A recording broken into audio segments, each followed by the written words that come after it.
இறைமைந்தன் இயேசு கிறிஸ்துவின் ஈடு இணையற்ற இன்ப நாமத்தினாலே உங்களை அவரை மீண்டுமாக உங்களுடைய அடைக்கலப்பட்டணம் சேகரத்தின் சார்பாக நான் வாழ்த்துகின்றேன்.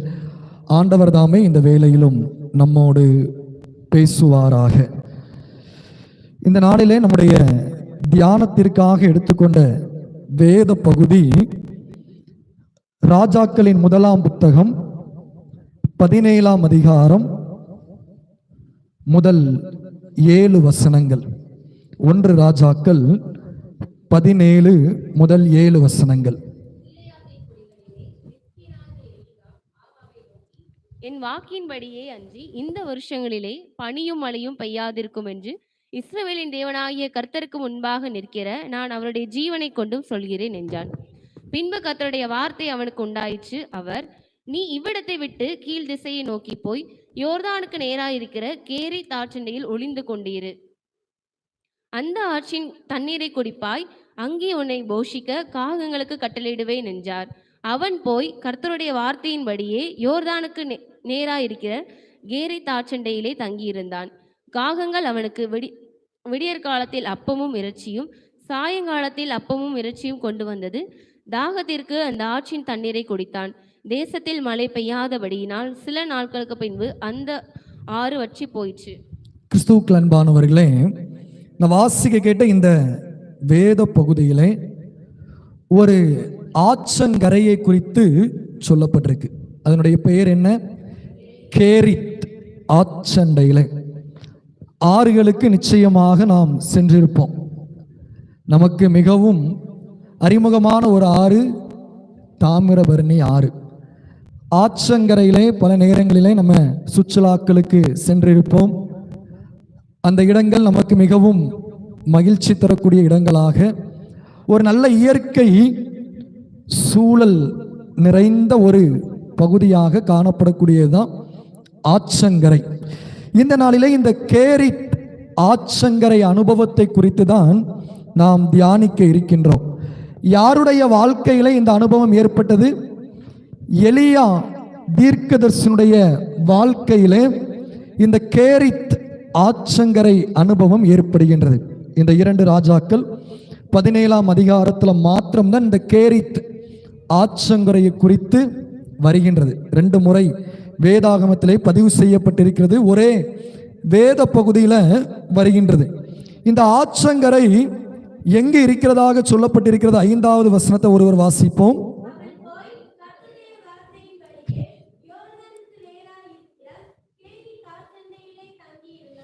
யோர்தானுக்கு நேராக இருக்கின்ற கேரித் ஆற்றண்டையிலே. யோர்தான் நதி இஸ்ரவேல் மக்களுக்கு பிரதானமான ஒரு நதி. அநேக இடங்களிலே நாம் யோர்தான் நதியை குறித்து நாம் வாசித்திருக்கின்றோம். அந்த நதிக்கு இந்த கேரித் ஆற்றில் இருந்தும் தண்ணீர் சென்றிருக்கிறது. ஆனால் இன்றைய வரைக்கும் கேரித் ஆறு எங்கு இருந்தது என்பது கண்டுபிடிக்கப்படவில்லை. ஆகவேதான் நம்ம வேதாகம வரைபடங்கள்ல இந்த கேரித் குறிக்கப்பட்டிருக்காது. ஆகவே இந்த கேரித் ஆறை குறித்த பல குறிப்புகள் திருமறையில் இல்லை, வரலாற்றிலும் நம்மால் பார்க்க முடியாது. ஆனால் எலியாவினுடைய வாழ்க்கையிலே இந்த கேரித் ஆற்றின் அனுபவம் ஒரு முக்கியமான ஒரு அனுபவமாக காணப்படுகின்றது. கிறிஸ்துவுக்குள் அன்பானவர்களே, யாக்கோபுக்கு ஒரு ஆற்றின் அனுபவம் முக்கியமானதாக இருந்தது. எந்த ஆறு? யாப்போக்கு ஆற்றின் அனுபவம் அவனுடைய வாழ்க்கையில ஒரு மிகப்பெரிய திருப்பு முனையை ஏற்படுத்தியதை நாம் ஆதியாகமத்தின் நூலிலே நாம் படிக்கின்றோம். அதே போல பவுல் வழக்கமாக ஆற்றங்கரைக்கு ஜெபிக்க சென்றதாக அப்போஸ்தலருடைய நடபடிகளிலே குறிப்பிடப்பட்டிருக்கின்றது. ஆகவே இந்த ஆற்றங்கரை சிலருடைய வாழ்க்கையிலே திருப்பு முனைகளை ஏற்படுத்தி இருக்கின்றது. அவ்விதமாக தான் இந்த எலியா தீர்க்கதரிசனுடைய வாழ்க்கையிலும் ஒரு முக்கியமான இடத்தை இந்த கேரித் ஆற்றங்கரை பிடிக்கின்றது. கேரித் என்ற சொல்லுக்கு துண்டிக்கப்பட்ட நிலைமை என்ற அர்த்தம். துண்டிக்கப்பட்ட ஒரு நிலைமை என்று சொல்லி அர்த்தம். இந்த கேரித் ஆற்றண்டையிலே கிட்டத்தட்ட ஒரு 6 மாத காலத்திலிருந்து 1 ஆண்டுகள் எலியா இருந்திருப்பதற்கான வாய்ப்புகள் அதிகமாக காணப்படுகின்றது. கிறிஸ்துவுக்கு அன்பானவர்களே, இந்த கேரித் ஆற்றங்கரை சூழ்நிலை எலியாவுக்கு எப்படி இருந்தது அதுதான் நாம் பார்க்க இருக்கின்றோம். முதலாவது வாசிப்போம். அதே 17ஆம் அதிகாரம் 1வது வசனம்.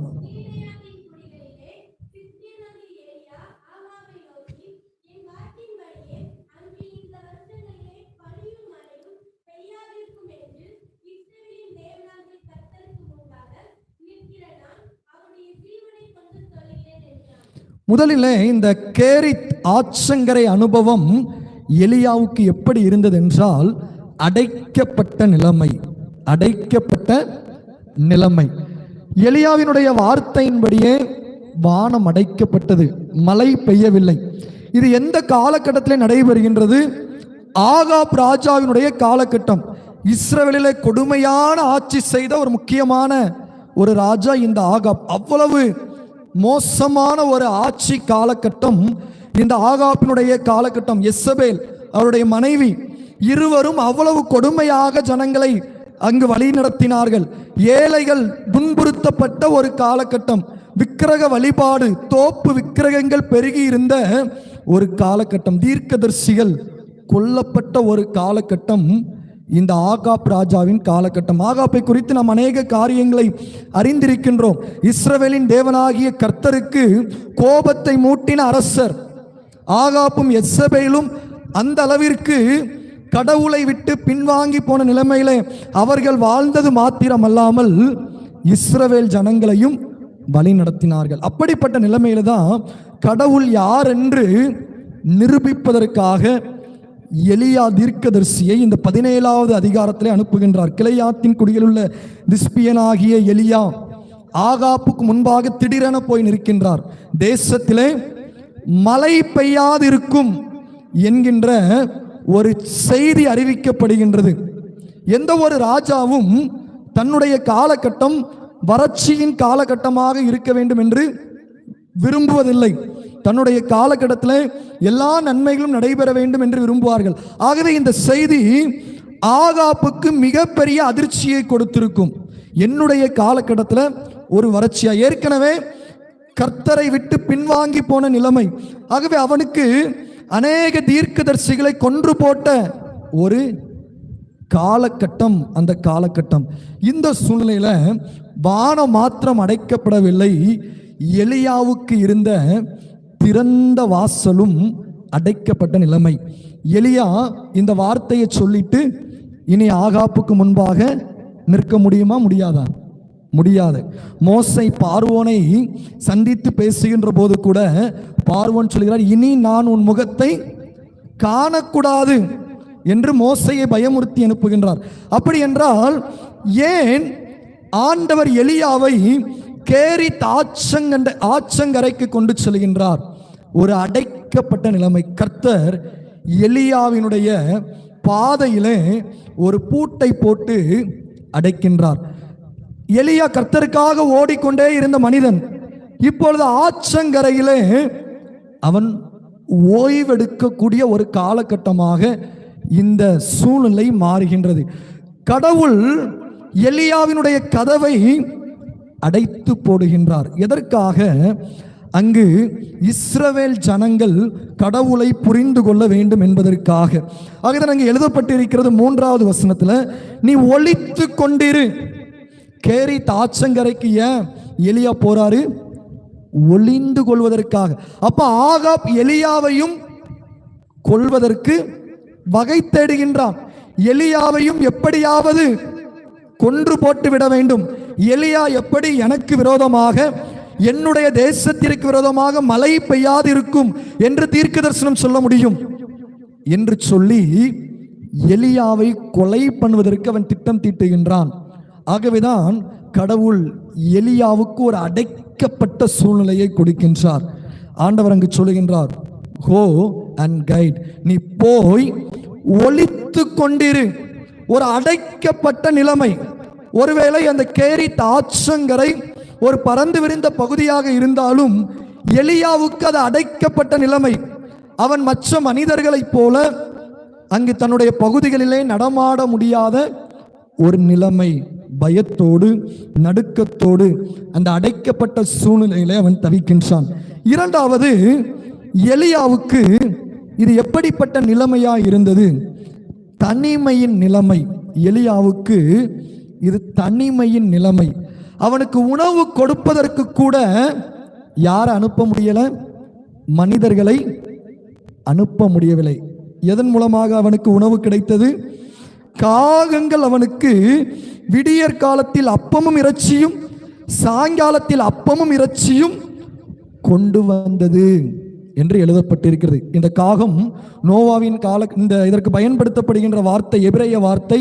நோவாவினுடைய காலகட்டத்தில் தண்ணீர் வற்றி போயிச்சா இல்லையா என்கின்ற அங்கு அனுப்பப்பட்ட ஒரு பறவைக்கு குறிப்பிடப்படுகின்றது. தமிழிலே அது காகம் என்று மொழிபெயர்க்கப்படுகின்றது. கிறிஸ்துவுக்கு அன்பானவர்களே, மனிதர்களை அனுப்பி போஷித்தால் கூட அந்த மனிதர்கள் எலியா இருக்கக்கூடிய இடத்தை காட்டி கொடுத்து விடுவார்களோ என்கின்ற ஒரு இக்கட்டான நிலைமை. ஆகவே எலியா தனிமைப்படுத்தப்படுகின்றார். அவனுக்கு உணவு கொடுப்பதற்கு கூட அங்கு வாய் பேச முடியாத ஒரு பறவை, புரிந்து கொள்ள முடியாத ஒரு பறவை அங்கு செல்லுகின்றது. வேதம் இவ்விதமாக சொல்லுகின்றது, ஆண்டவர் சில நேரங்களிலே இப்படி சில மனிதர்களை தனிமைப்படுத்தி இருக்கின்றார். சில நேரங்களிலே தனிமைப்படுத்துகின்ற அனுபவம் முக்கியமானதாக காணப்படுகின்றது.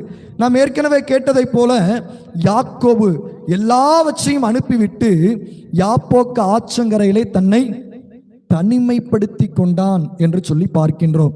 இயேசு கிறிஸ்து எல்லா சூழ்நிலைகளிலும் ஒரு குறிப்பிட்ட நேரத்தை தனிமைப்படுத்தி மலைகளுக்கு ஏறி சென்றார் என்று சொல்லி நாம் பார்க்கின்றோம். ஆகவே தனிமையின் நிலைமைக்கு எலியா தள்ளப்பட்டார். யாரோடும் தொடர்பு கொள்ள முடியாது, அவருக்கு உதவி செய்வதற்கு அங்கு ஆட்கள் கிடையாது.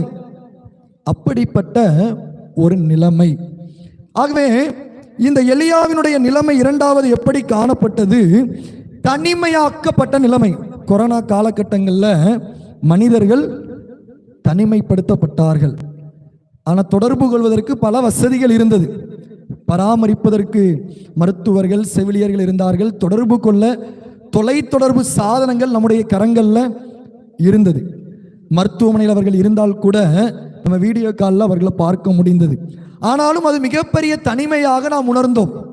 அந்த தனிமை நம்மால் தாங்க முடியாத ஒரு சூழ்நிலையாக நாம் பார்த்தோம். அப்போ எலியாவுக்கு கேரித் ஆற்றங்கரையின் தனிமையின் அனுபவம் எவ்வளவு கொடூரமுள்ளதாக இருந்திருக்கும்.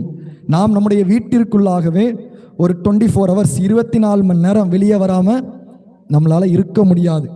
6 மாதங்களுக்கு மேலாக கேரித் ஆற்றங்கரையிலே தனிமையின் வாழ்க்கையை வாழ்கின்றார். மூன்றாவது, இந்த எலியாவினுடைய சூழ்நிலை எப்படிப்பட்டதா இருந்தது? 7வது வசனம் சொல்கிறது, கேரித் ஆற்றங்கரையிலே தேசத்தில் மழை பெய்யாதபடியினால் சில நாளுக்கு பின்பு அந்த ஆறு வற்றி போயிற்று. அப்போ அந்த கேரித் ஆறு என்பது மழை தண்ணீரை அடிப்படையாக கொண்ட ஒரு ஆறு. மழை பெய்யவில்லை, ஆறு வற்றி போயிற்று. இந்த ஆறு தான் அவனுக்கு எதற்கு அடிப்படையாக இருந்தது? எதற்கு? தண்ணி குடிப்பதற்கு, அடிப்படை தேவையான தண்ணீர் குடிப்பதற்கு. ஆண்டவர் அதை தான் சொல்லி அனுப்புகிறார். 4வது வசனத்தில் சொல்லுகிறார், அந்த ஆற்றின் தண்ணீரை குடிப்பாய் என்று ஆண்டவர் சொல்லி அனுப்புகின்றார். ஆனா இப்ப அந்த ஆறு வற்றி போயிடுச்சு. மூன்றாவது, எலியாவினுடைய நிலைமை எப்படிப்பட்டதா இருந்தது? வெறுமையாக்கப்பட்ட நிலைமை. கர்த்தர் தான் அந்த கேரித் ஆற்றங்கரைக்கு போக சொன்னார். கர்த்தர் தான் அந்த கேரித் ஆற்று தண்ணீரை உனக்கு குடிக்க தருகிறேன் என்று சொன்னார். ஆனா இப்போ அந்த ஆறு வற்றி போயிடுச்சு. வெறுமையாக்கப்பட்ட நிலைமையிலே கேரித் ஆற்றங்கரையிலே தங்கி இருக்கின்றார்.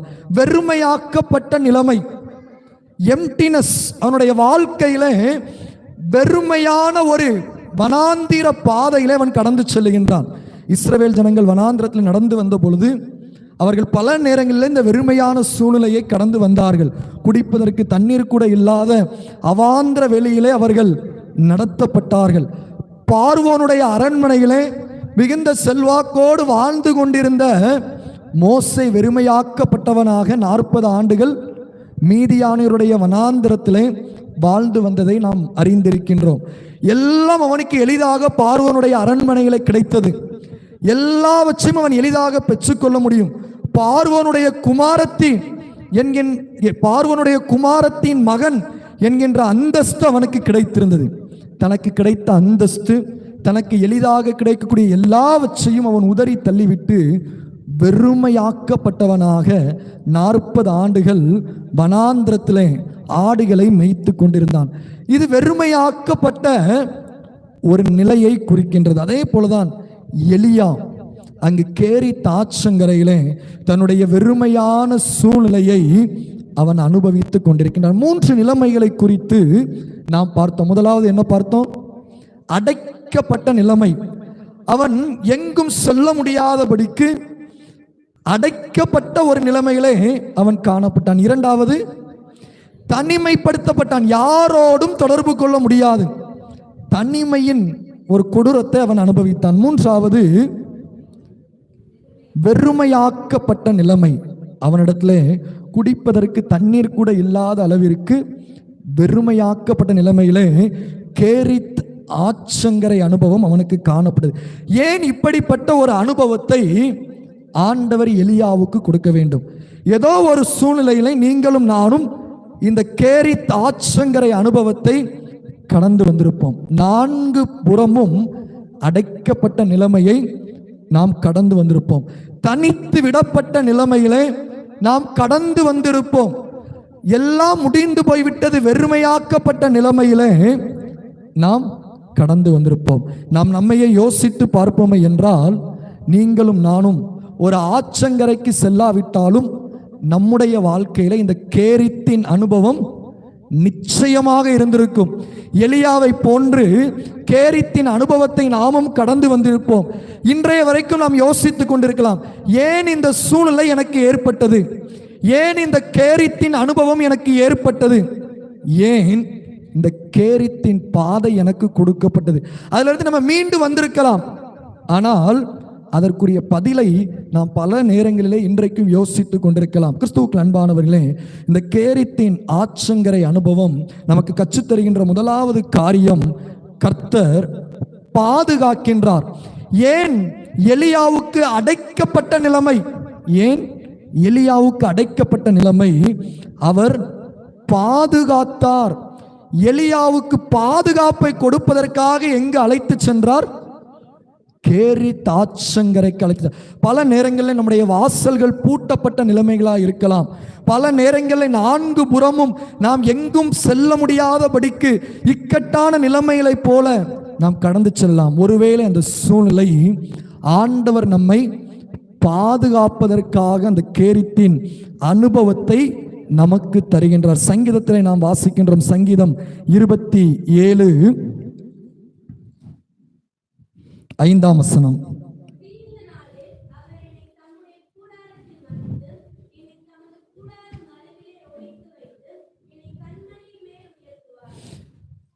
ஆண்டவர் நம்மை மறைத்து ஒளித்து வைத்து பாதுகாக்கின்றவர். ஏன் எலியாவை ஆண்டவர் கேரித் ஆற்றங்கரையிலே அந்த அடைக்கப்பட்ட நிலைமைக்கு கொண்டு சென்றார் என்றால், ஏன் ஒளிந்திருக்க சொன்னார்? ஆகாபினுடைய காலகட்டம் கொடிதான காலகட்டம், தீர்க்கதரிசிகளை கொன்று குவித்த காலகட்டம். ஆகவே நீ பாதுகாக்கப்படும்படிக்கு கேரித் ஆற்றங்கரைக்கு செல் என்று ஆண்டவர் அனுப்பினார்.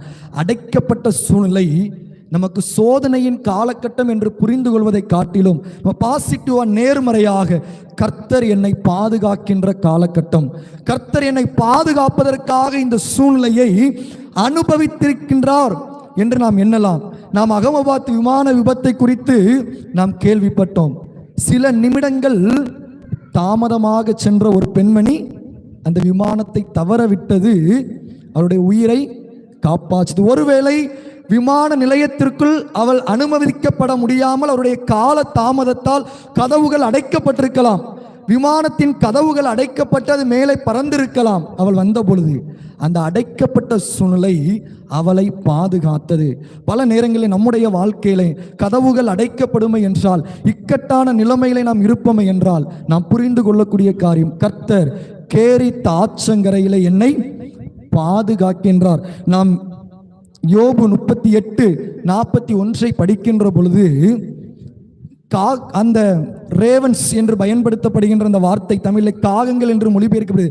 அது தன்னுடைய குஞ்சுகளை கூட சரியாக பராமரிக்காது. அதுதான் கூப்பிடுகிற காக்கை குஞ்சுகளுக்கும் ஆண்டவர் போஷிக்கிறார். நீங்கள் திருமறையிலே இந்த காகங்களை குறிப்பிட்டு வாசிப்பீர்கள் என்றால், அது ஒரு குறிப்பிட்ட காலகட்டத்திற்கு பிற்பாடு தன்னுடைய குஞ்சுகளை கூட பராமரிக்காது, உணவு கொடுக்காது. கர்த்தரே நேரடியாக அதை பராமரிக்கக்கூடிய அளவில் அந்த குஞ்சுகள் தனக்காக உணவுகளை தேடிக்கொள்ளும். அப்படிப்பட்ட ஒரு காகங்களை கொண்டு ஆண்டவர் யாரை பாதுகாத்து வழிநடத்தினார்? எலியாவை ஆண்டவர் பாதுகாக்கின்ற ஒரு காலகட்டம். இரண்டாவது நாம் பார்க்கின்ற பொழுது, இந்த சூழ்நிலை தனிமைப்படுத்தப்படுகின்ற சூழ்நிலைகள் கர்த்தர் உருவாக்குகின்றார். கர்த்தர் உருவாக்க, முதலாவது கர்த்தர் பாதுகாக்கின்றார், இரண்டாவது கர்த்தர் உருவாக்குகின்றார். நாம் பல நேரங்களிலே தனிமைப்படுத்தப்படுகின்ற பொழுது அதை நாம் எதிர்மறையாக எண்ணிவிடக்கூடாது. அது நாம் உருவாக்கப்படுகின்ற காலகட்டம். அது நாம் ஆண்டவருக்காக வணையப்படுகின்ற காலகட்டம். நம்ம ஸ்கூல்ல சில மாணவர்கள் படிப்பதற்கு கடினப்படுகின்ற பொழுது அவர்களை தனிமைப்படுத்தி அவர்களுக்கு ஏற்றார் போல கற்றுக் கொடுப்பார்கள். ஒருவேளை அந்த அனுபவம் வழி நிறைந்த அனுபவமாக இருக்கலாம் அந்த மாணவர்களுக்கு. ஆனால் அவர்கள் தனிமைப்படுத்தப்படுவது அவர்களுடைய சூழ்நிலைக்கு சென்று அவர்களுக்கு ஏற்றார் போல கற்றுக் கொடுத்து அவர்களை பாஸாக செய்யணும். அதுதான் அந்த ஆசிரியரின் நோக்கமாக இருக்கும். அதே போல கடவுள் நம்மை தனிமைப்படுத்துவது நம்மை உருவாக்குவதற்காக. நமக்கென்று அவர் ஒரு திட்டத்தை வைத்திருக்கின்றார், நமக்கென்று அவர் ஒரு பாதையை வைத்திருக்கின்றார். அதிலே நாம் பயணிப்பதற்கு, அந்த திட்டத்தை செய்து முடிப்பதற்கு நாம் உருவாக்கப்பட வேண்டும். ஆண்டவர் நம்மை வணைய வேண்டும். அதற்காக அந்த தனிமைப்படுத்தப்படுதல், எல்லோரோடும் நாம் இணைந்து கொண்டிருக்கின்ற பொழுது நம்ம உருவாக்கப்பட முடியாது. பல நேரங்களிலே நாம் தனிமைப்படுத்தப்படுகின்ற பொழுது நமக்குள் ஏற்படுகின்ற கேள்வி, ஏன் இந்த தனிமை என்று சொல்லி. கிறிஸ்துவுக்குள் அன்பானவர்களே, அநேக கற்கள் வெட்டி எடுக்கப்படுகின்றன. அந்த கற்கள் எல்லாம் பல கற்களாக குவிந்து கிடக்கின்றன. ஆனால் அதை ஒரு நல்ல சிலையாக வடிவமைக்க வேண்டும் என்றால் ஒவ்வொரு கல்லா எடுத்து ஒவ்வொரு கல்லும் சிலையாக, சிற்பமாக வடிக்கப்படுகின்றது. அந்த சிலை உருவாக்கப்படுவதற்கு முன்பு அந்த சிற்பியுடைய கரங்கள்ல அந்த கல் தனித்து இருக்கின்றது. உருவாக்கப்படுகின்ற சூழ்நிலைக்கு தன்னை அந்த கல் அர்ப்பணிக்கின்றது. ஆகவே நாம் தனிமைப்படுத்தப்படுவது நாம் உருவாக்கப்படுகின்ற காலகட்டங்கள். நாம் தனிமைப்படுத்தப்படுகின்ற காலகட்டங்கள் குயவனுடைய கையில நாம் களிமண்ணாக இருந்து நல்ல மண்பாண்டமாக வணையப்படுகின்ற காலகட்டங்கள். அதுதான் ஒரு பக்தன் நிவிதமாக பாடுகின்றார், உருக்கும் உடையும் வனையும் உமக்கே உகந்த பாத்திரமாய் உம்மை போல் யாருண்டு என்ற பாடல்ல ஆண்டவர் நம்மை தனிமைப்படுத்துவது நாம் உருவாக்கப்படுகின்ற காலகட்டங்கள், நம்மை பலப்படுத்துகின்ற காலகட்டங்கள். எதற்காக ஆண்டவர் எலியாவை கேரித் ஆற்றங்கரைக்கு அழைத்து சென்றார்? உருவாக்கினார். மிக எளிதாக சென்று மழை பெய்யாது என்று சொல்லிவிட்டு வந்து விட்டார். அடுத்து மிகப்பெரிய காரியத்தை எலியா செய்ய வேண்டியிருந்தது. 18வது அதிகாரத்தில் அவன் சென்று ஒரு பலிபீடத்தை செப்பனிட்டு யார் தேவன் என்பதை நிரூபிக்க வேண்டி இருந்தது. ஆகாப்புக்கு முன்பாக பாகால் தெய்வமா, கர்த்தர் தெய்வமா? ஜனங்கள் பாகாலின் தீர்க்கதரிசிகளை பின்பற்ற போகிறார்களா, இஸ்ரவேலின் தீர்க்கதரிசிகளை பின்பற்ற போகிறார்களா? யாரை தெய்வமாக தெரிந்து கொள்ளப் போகிறீர்கள் என்று மிக தைரியமாக ராஜாவுக்கு முன்பாகவும் எல்லா ஜனங்களுக்கு முன்பாகவும் எலியா நிற்பதற்கு அவனை உருவாக்கிய இடம் கேரித் ஆற்றங்கரை. அவன் தனிமைப்படுத்தப்பட்டு உருவாக்கப்பட்டான். ஒரு சூழ்நிலையிலே அவன் உருவாக்கப்பட்ட நிலைமையிலும் மனமுடைந்து, நான் ஒருவன் மாத்திரம் மீந்திருக்கிறேனே என்று எண்ணுகின்ற பொழுதும் அவன் கடவுளுக்காக ஓடிக்கொண்டுதான் இருந்தான். கர்த்தர் அவனை பலப்படுத்தினார். கிறிஸ்துவுக்கு அன்பானவர்களே, கர்த்தர் நம்மை உருவாக்குகின்றவர், கர்த்தர் நம்மை வணைகின்றவர். மூன்றாவது, கர்த்தர் நம்மை நடத்துகின்றவர். கர்த்தர் நம்மை நடத்துகின்றவர். 7வது வசனத்தில் எழுதப்பட்டிருக்கிறது, அந்த ஆறு வற்றி போயிற்று. வெறுமையாக்கப்பட்ட சூழ்நிலையிலும் கர்த்தர் நம்மை வழி நடத்தக்கூடியவர். ஆகவேதான் அங்கு கேரித்திலிருந்து சாரிபாத்துக்கு கர்த்தர் எலியாவை வழி நடத்தினார். ஆறு வற்றி போயிற்று என்று எண்ணின உடனே எலியா கலங்கவில்லை.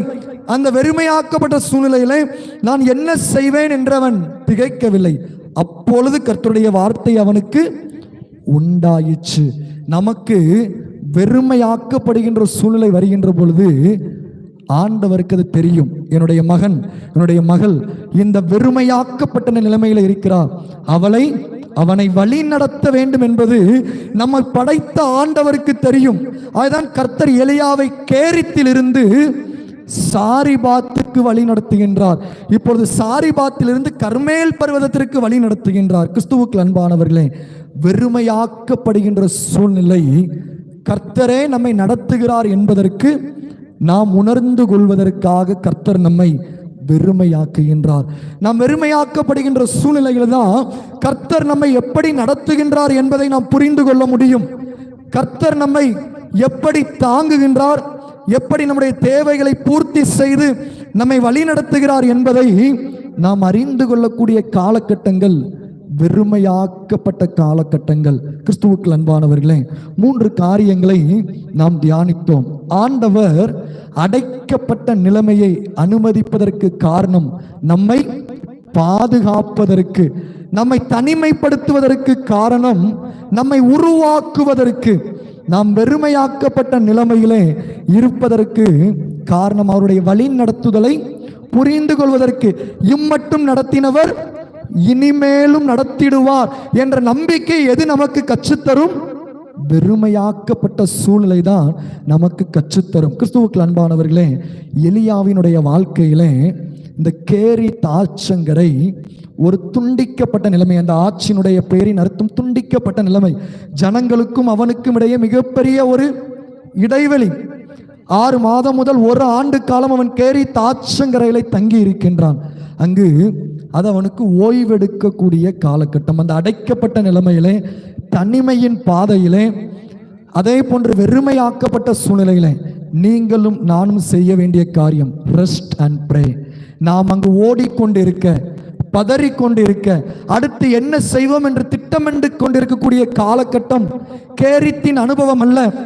ஆண்டவருடைய பாதத்திலே அமர்ந்திருந்து ஜெபிக்கக்கூடிய ஒரு காலகட்டம். இஸ்ரவேல் ஜனங்களுக்கும் இதே போன்ற ஒரு சூழ்நிலை வந்தது. எந்த கரையில் என்றால் செங்கடலின் கரையிலே. ஒரு பக்கம் செங்கடல் இருந்தது, ஒரு பக்கம் பார்வோனும் அவனுடைய ரதங்களும் பின்தொடர்ந்து வந்தது. அப்பொழுது ஆண்டவர் அவர்களுக்கு என்ன சொன்னார்? நீங்கள் சும்மா இருங்கள், கர்த்தர் உங்களுக்காக யுத்தம் பண்ணுவார், நீங்கள் ஏன் முறுமுறுக்கிறீர்கள் என்கின்ற கேள்வியை தான் ஆண்டவர் வைத்தார். கிறிஸ்துவுக்கு அன்பானவர்களே, கேரித்தின் அனுபவத்தை நாம் கடந்து வந்து கொண்டிருப்போமே என்றால் நாம் செய்ய வேண்டிய காரியம் ரெஸ்ட் அண்ட் ப்ரே. ஆண்டவருடைய சமூகத்தில் நாம் காத்திருந்து ஜெபிக்க வேண்டும். அது நாம் செயல்படக்கூடிய காலகட்டம் அல்ல, அது நாம் திட்டமிடக்கூடிய காலகட்டம் அல்ல, அது நாம் பலவிதமான காரியங்களை வைத்து முறுமுறுக்கக்கூடிய காலகட்டம் அல்ல. அது ஆண்டவருடைய சமூகத்தில் காத்திருந்து நம்மை உருவாக்குகின்ற காலகட்டம். ஆண்டவருடைய பாதத்தில் நாம் அமர்ந்திருந்து நாம் பலப்படுகின்ற காலகட்டம். அதாவது கர்த்தருக்கு காத்திருக்கிறவர்களோ புது பலன் அடைந்து கழுகுகளை போல சட்டைகள் அடித்து எழும்புவார்கள். கழுகுக்கு ஒரு காலகட்டம் இருந்தது, அது தன்னை புதுப்பித்துக் கொள்ளும். கேரித்தின் அனுபவம் நம்மை புதுப்பித்து கொள்ளக்கூடிய ஒரு அனுபவம். கேரித்தின் அனுபவம் நாம் மறுரூபமாக்கப்படுகின்ற ஒரு அனுபவம். கேரித்தின் அனுபவம் என்பது ஆண்டவரே நமக்கு தேவையான எல்லாவற்றையும் கொடுக்கக்கூடியவர். நம்ம சிந்தித்து பார்க்கலாம். கேரித் ஆற்றங்கரையில் அவன் அடைக்கப்பட்ட நிலைமையில, தனிமைப்படுத்தப்பட்ட நிலைமையில, வற்றி போன ஒரு நிலைமையில இருக்கிறான். ஆனா எலியாவுக்கு அப்பமும் இறைச்சியும் தண்ணீரும் கிடைத்து கொண்டே இருந்தது. கேரித்தின் அனுபவம் என்பது ஆண்டவர் நம்முடைய தேவைகளை பூர்த்தி செய்கின்ற இடம்.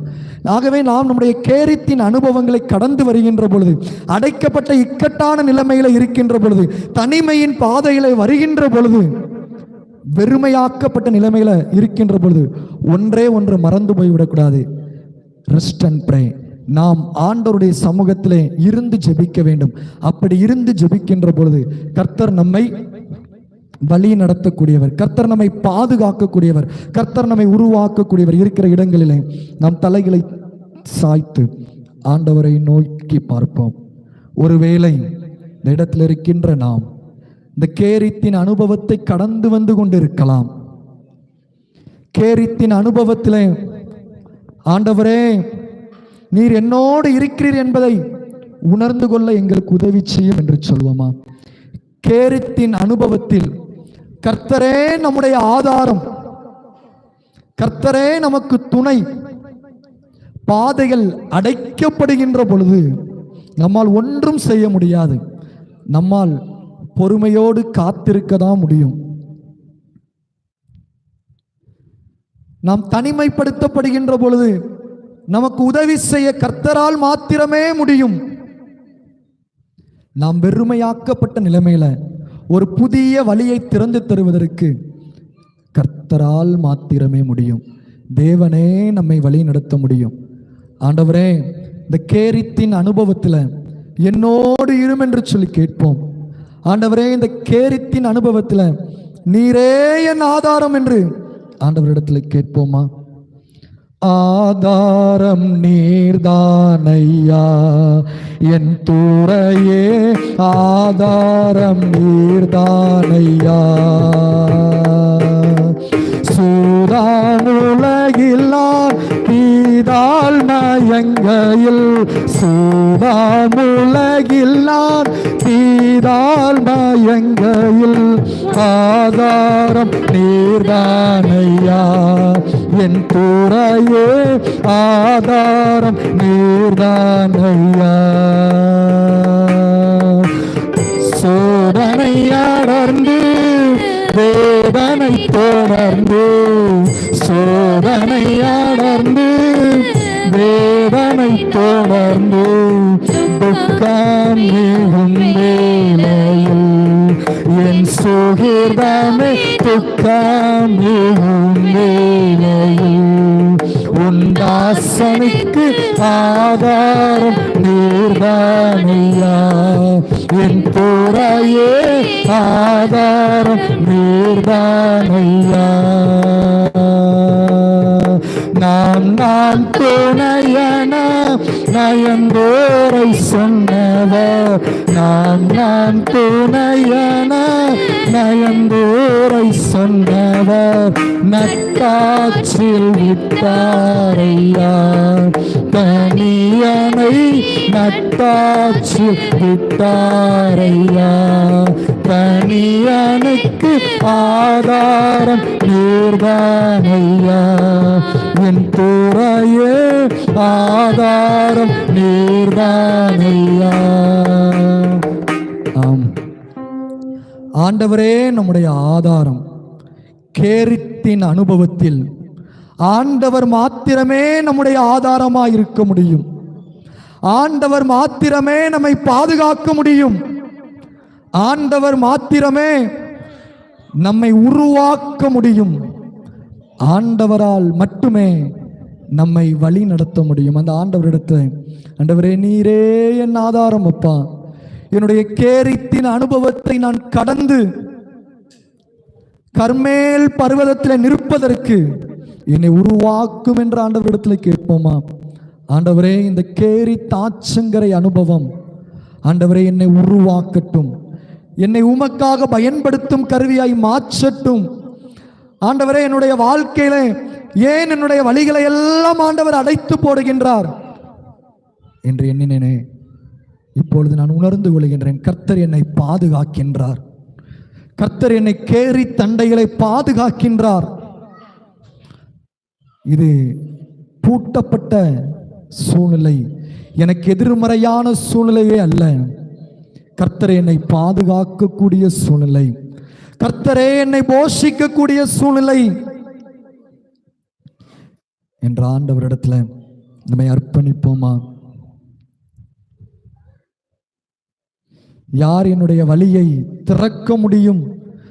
கர்த்தரால் நம்மை கேரித்திலிருந்து சாரிபாத்திலிருந்து கர்மேல் பர்வதத்திற்கும் நம்மை வழி நடத்த முடியுமே. ஆண்டவரே, நீர் என்னை நடத்தும் அப்பா என்று ஆண்டவரிடத்தில் நம்மை ஒப்பு கொடுப்போமா? அன்பின் ஆண்டவரே, நாங்கள் உம்மை துதிக்கின்றோம், உம்மை போற்றுகின்றோம். இப்பொழுதும் உடைய பிள்ளைகள் ஆண்டவரே கேரித்தின் அனுபவத்தின் மூலமாக ஆண்டவரே உடைய பிள்ளைகளை நீர் பாதுகாக்கிறீர், உடைய பிள்ளைகளை நீர் உருவாக்குகிறீர், உடைய பிள்ளைகளை நடத்துகிறீர் என்பதை நாங்கள் கற்றுக்கொண்டோம் அப்பா. நீர் கற்றுக் கொடுத்த சத்தியத்திற்காய் நாங்கள் உமக்கு நன்றி செலுத்துகின்றோம். நீர் எங்களை ஆசீர்வதியும் அப்பா. இப்பொழுது உடைய பிள்ளைகள் ஏறெடுக்கின்ற விண்ணப்பங்களுக்கு கர்த்தர் பதில் கொடுப்பீராக. நீர் மறு உத்தரவு அருளி செய்யும்படிக்கு நாங்கள் ஜெபிக்கிறோம் அப்பா. கேரித்தின் அனுபவம் எங்களுக்கு ஆசீர்வாதத்தின் அனுபவமாய் மாறட்டும். கேரித்தின் அனுபவம் எங்களுக்கு ஒரு உன்னதமான அனுபவமாய் மாறட்டும் அப்பா. ஆண்டவரே, உடைய சமூகத்தில் எங்களை அர்ப்பணிக்கிறோம். எங்களுடைய சேகர குருவானவரை அவுக்காக, அம்மாவுக்காக, ஆண்டவரே எங்களுடைய சபை ஊழியர், ஆலய பணியாளர்களுடைய குடும்பங்களுக்காக நாங்கள் ஜெபிக்கிறோம். கர்த்தர் அவர்களை ஆசீர்வதிப்பீராக. எங்களுடைய திருச்சபையின் சிறு பிள்ளைகள், வாலிபர்கள், பெரியவர்கள் ஒவ்வொருவரையும் கர்த்தருடைய நன்மைகளினால் திருப்தி ஆக்கும்படிக்கு நாங்கள் ஜெபிக்கிறோம். உடைய ஆலயத்தின் சம்பூர்ணத்தினால் திருப்தி அடைந்த ஆசீர்வாதத்தோடு வாழ்ந்து சுகித்திருக்க கர்த்தர் அருள் செய்வீராக. நடைபெற்று வருகின்ற ஆலய கட்டுமான பணிகளிலும் கர்த்தர் நீர் உதவி செய்யும்படிக்கு நாங்கள் ஜெபிக்கின்றோம் அப்பா. ஏற்ற நாட்களில் பணிகள் முடிக்கப்பட்டு பிரதிஷ்டை செய்யப்பட கர்த்தர் அருள் செய்ய வேண்டும் என்று சொல்லி நாங்கள் ஜெபிக்கிறோம். எங்களையே தாழ்த்துகின்றோம், அர்ப்பணிக்கின்றோம். ஆண்டவரே, உம்முடைய இரக்கமுள்ள பராமரிக்க கிருபைக்கின்றோம். பரிசுத்த பெத்தேலின் நாளை இறை மக்களை தாழ்த்தி அர்ப்பணிக்கின்றோம். எங்கள் ஜீவனுள்ள நாளெல்லாம் நன்மையும் கிருபையும் எங்களை தொடர இயேசுவின் நாமத்தில் ஜெபிக்கின்றோம் நல்ல பிதாவே, ஆமென்.